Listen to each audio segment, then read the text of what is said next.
Welcome back to the Velveteen Reader, where stories linger like velvet.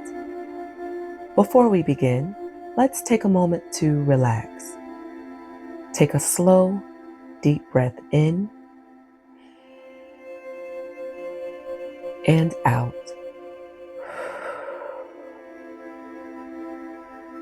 Release the tension from your shoulders and your neck and rest. This is your time now. The day is behind you, and tonight we step into a story together. Tonight's reading is The Velveteen Rabbit by Margery Williams. Chapter 1. He wasn't the fanciest toy in the nursery. No wheels to wind, no gears to spin, no shiny paint to catch the eye. Just soft brown velvet, ears lined with pink, and a cute little nose stitched carefully in place. He came on Christmas morning, tucked into the little boy's stocking. The kind of gift you don't notice at first, because there are bigger, louder things in the room. But the rabbit waited, quiet, patient, watching. Because sometimes being chosen isn't about being the loudest in the room. Sometimes it's about being the one who stays. The other toys looked down on him, of course. The mechanical train whirred and showed off his tracks. The Jack-in-the-Box popped up with a grin. Even the tin soldiers stood stiff and proud. But the rabbit, well, he just sat there, soft, silent, wondering if he was enough. Haven't we all felt that way?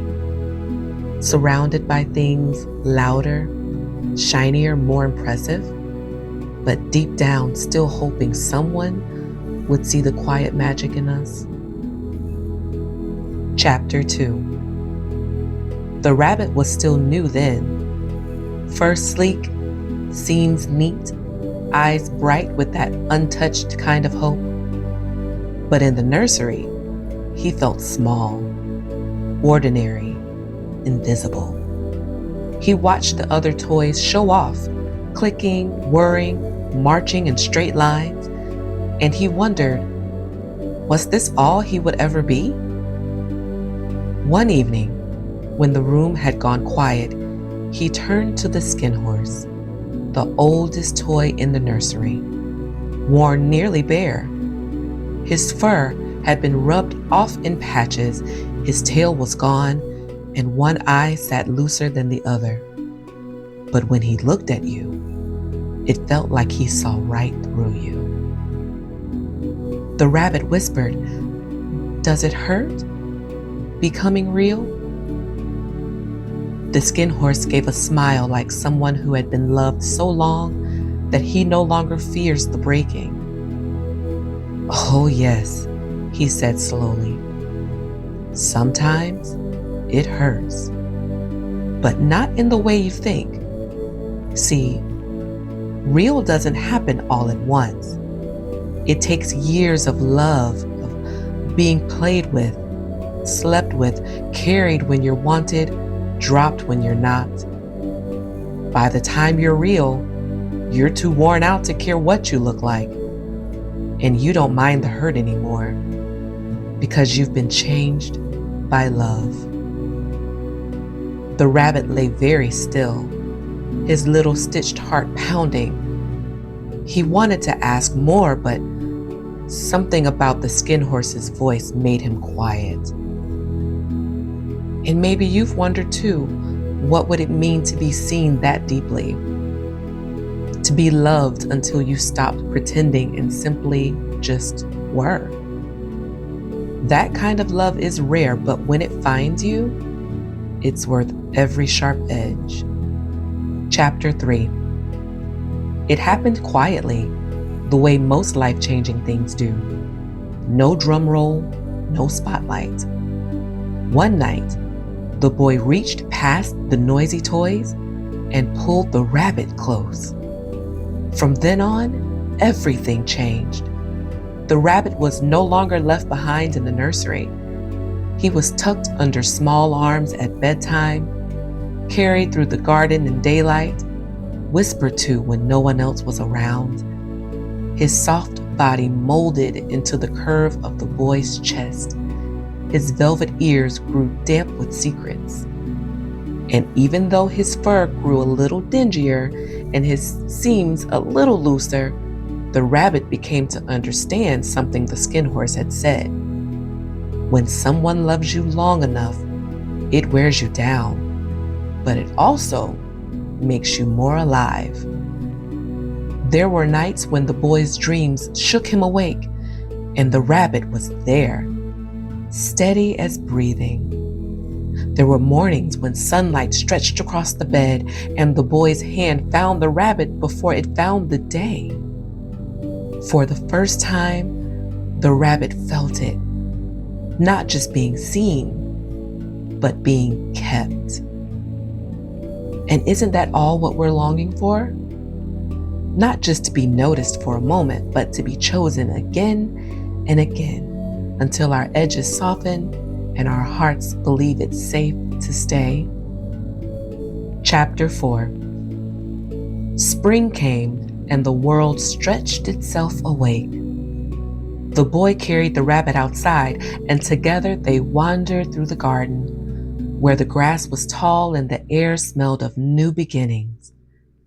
The rabbit thought he had never seen such beauty. The flowers leaned toward the sun, the breeze tangled itself in his velvet ears, and for a moment he felt almost alive. That's when he saw them. Real rabbits. They moved with a freedom he had never known. Muscles rippling beneath their fur, whiskers twitching, bodies leaping as though the earth itself belonged to them. They paused when they saw him. Their noses wrinkled, their ears flicked. One tilted its head and said softly, "Come with us." The Velveteen Rabbit wanted to, oh how he wanted to, but when he tried, he found he could not move the way they did. He was stuffed, sewn tight, his legs made for holding, not for leaping. The real rabbits laughed gently, not cruel but certain. "You're not like us," they said, and then they hopped away, disappearing into the green. The Velveteen Rabbit sat very still, the boy's hand heavy on his fur. For the first time, he felt the weight of his own seams. And maybe you felt it too, that moment when you glimpse at what you could be, but the body you're in, the life you've lived, won't quite let you stretch that far yet. Longing can be a beautiful ache. Beautiful, but an ache still. Chapter 5. The summer was long and golden, until one day it wasn't. The boy fell ill. Scarlet fever. The kind of sickness that steals breath and burns skin, leaving the whole house hushed with worry. The rabbit stayed, always at the boy's side.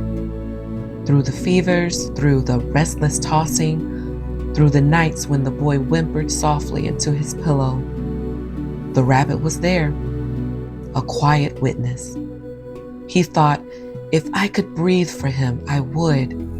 If I could take this fever into my seams, I would. But all he could do was lie still and love. When the boy finally began to heal, the doctor came with stern orders. Everything the fever touched must go. Burn it. Don't risk infection. The rabbit didn't understand. Not at first. He only knew he was carried out of the room, out of the house, into the cool air of the garden. placed in a sack with the old storybooks and the worn sheets, the things that had once comforted the boy. He lay there, stunned. This was the end then? After all the nights that he had been steady, all the nights that he stayed, all the mornings he had kept the boy safe? The rabbit felt something inside him crack. Not his seams this time, but something deeper. For the first time, he wished he'd never learned what it meant to be loved, because now, losing it hurt too much. And in the silence, a single tear slipped down his velvet cheek. The kind of tear that doesn't come from stuffing or seams, but from something real. And maybe you've been there too, when love stays through the fever, only to be thrown away when the danger is past. That hollow ache, that question, was I ever really enough? Chapter 6. The rabbit lay crumbled in the sack, the smell of grass and ashes heavy around him. His tears still glistened on his cheek, soaking into the ground. And from that tear, something stirred. A flower bloomed, soft and luminous, as though it had been waiting just for this sorrow. From the petals stepped a figure, tender, radiant, and timeless. The nursery fairy. She bent down and touched the rabbit gently. "Little one," she whispered, "you were real to the boy. He loved you until your seams nearly gave way. And because of that love, I will make you real to everyone." The rabbit trembled. "Will it hurt?" he asked, remembering the skin horse's wisdom. The fairy smiled. "Sometimes becoming is painful, but this time it will feel like waking."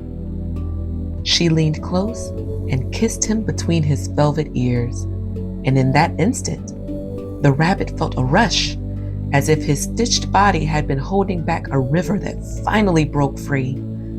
His legs stretched, no longer stiff but strong. His nose twitched, his whiskers quivered. He leapt, and for the first time, the earth rose up to meet him. He was alive, real, a rabbit of flesh and fur, with a heart that beat wildly in his chest. The fairy's voice lingered like a blessing.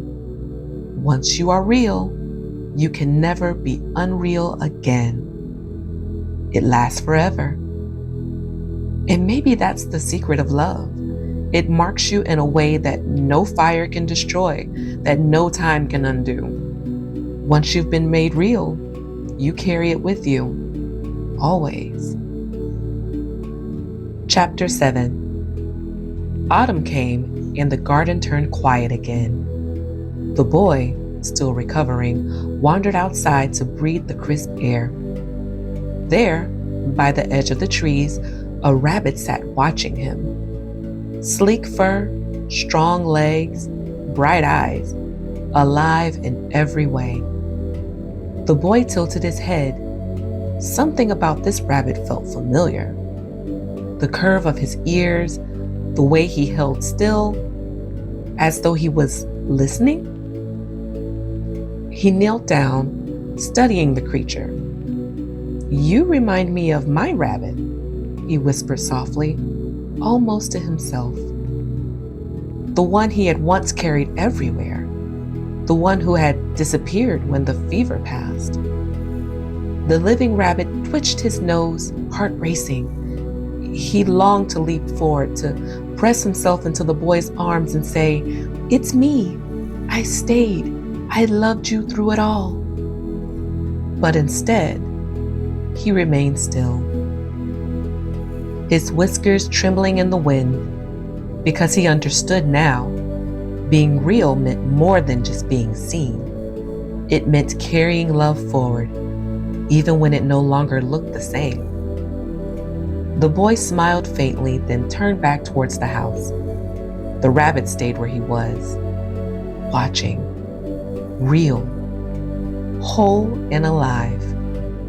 And though the boy didn't know, the rabbit did. And sometimes that is enough.